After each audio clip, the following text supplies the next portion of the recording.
Sir উমৰাংচুৰ Rafiqul ডাঙৰীয়া ক'ব, আপুনি ক'ব। ঠিক আছে। জানুৱাৰীৰ 6 তাৰিখে যিটো ঘটনা উমৰাংচুত হ'ল, এই ঘটনা এটা ট্ৰেজেডি বুলি, ডাঙৰ ট্ৰেজেডি বুলি ক'ব লাগিব।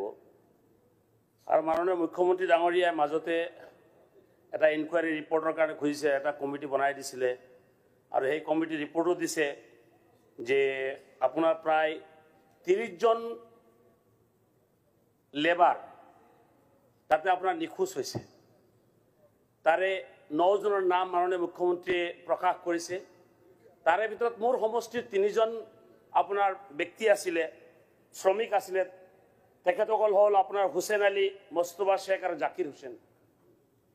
এই 3 জন ব্যক্তি মোৰ সমষ্টিৰ পৰা তাতে গৈ কাম কৰিব গৈছিলে। আৰু কাম কৰিব মানুহ কেতিয়া যায়?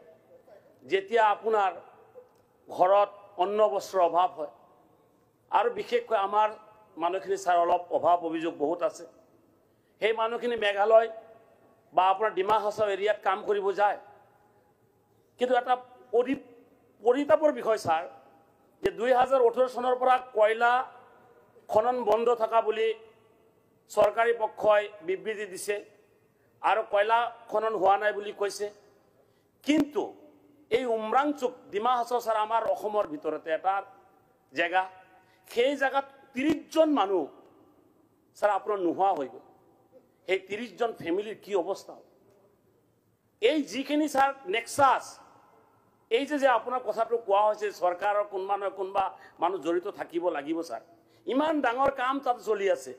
কয়লা তাতে ছাৰ 2 নম্বৰীভাৱে তাতে খনন কৰি আছে। তাতে এজন ডাঙৰ মানুহৰ নামো তাতে পেপাৰ পত্ৰিকাত ওলাইছে, চাম গাৰ্লোছৰ নামটো ওলাইছে, তেখেতৰ মিছেছৰ নামটো ওলাইছে। He has good terms with the government. সেইকাৰণে হয়তো তেখেতসকলক মানে আপোনাৰ আওতাত অনা হোৱা নাই। মাননীয় অধ্যক্ষ মহোদয়, মই আপোনাৰ জৰিয়তে মাননীয় মন্ত্ৰী মহোদয়ক মই অনুৰোধ কৰিম, মাননীয় মুখ্যমন্ত্ৰীক মই অনুৰোধ কৰিম যে যিসকলৰ কাৰণে আজি আমাৰ এই দুখীয়া ব্যক্তি কেইজনৰ আপোনাৰ 30 জন ব্যক্তিৰ আপোনাৰ মানে মৃত্যুৰ মুখত পৰিলে, সেইসকলক পৰিয়ালৰ মুখৰ ফালে চাই কমচে কম আপোনাৰ তেখেতসকলৰ পৰিয়ালৰ কাৰণে কিবা এটা বিধি ব্যৱস্থা কৰি দিব লাগে। সেই ব্যক্তিসকলৰ যিসকল ব্যক্তিৰ উমৰাংচুক গৈ মৃত্যুবৰণ কৰিলে, মেঘালয়ত কয়লাখনিত গৈ মৃত্যুবৰণ কৰে, তেখেতসকলৰ পৰিয়ালত যাতে যদি কোনোবা শিক্ষিত ল'ৰা তেখেতক ক'ৰবাত চাকৰি হওক বা তেখেতসকলক ক'ৰবাত 10 লাখ টকা বা 20 লাখ টকা এককালীন এটা সাহায্য দিব লাগে।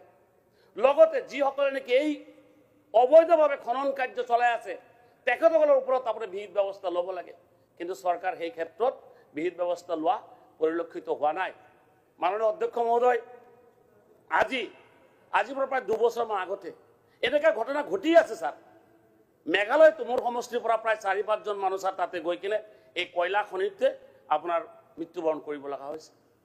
কিন্তু যদি আপোনাৰ কয়লা অবৈধভাৱে খনন কৰি আছে, যিসকল তাতে জড়িত আছে, তেখেতসকলৰ পৰা যিকোনো হালতত যিসকল ব্যক্তি ঢুকাইছে তেখেতসকলক জৰিমনা ওলাই দিয়াৰ কাৰণে চৰকাৰে বিধি ব্যৱস্থা কৰিব লাগে।